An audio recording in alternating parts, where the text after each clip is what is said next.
Ara. Bravo sana. Ara.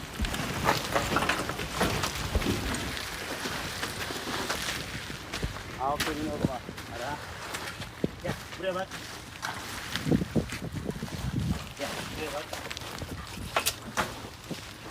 Gel oğlum buraya. Çık oğlum. Çık hadi buraya bak.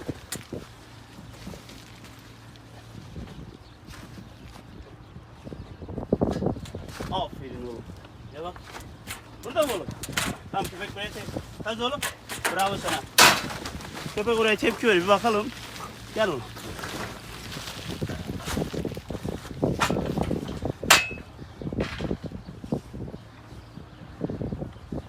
Bir tane çanta var burada.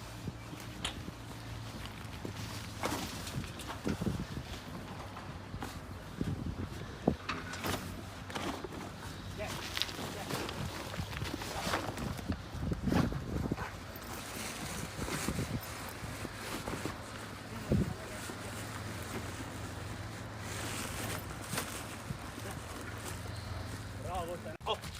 Bravo sana. Gel oğlum buraya gel. Ara. Gel. Ara. Bravo. Bravo oğluma.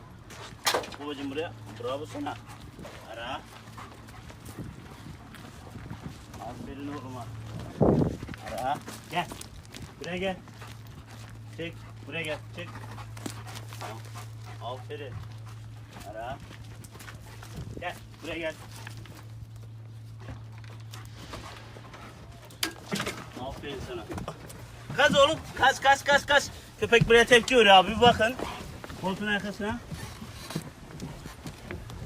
Gel oğlum buraya. Burada bir çanta var. Koltuğun arkasına tepki veriyor. Burada bir çanta var. Bravo benim oğluma.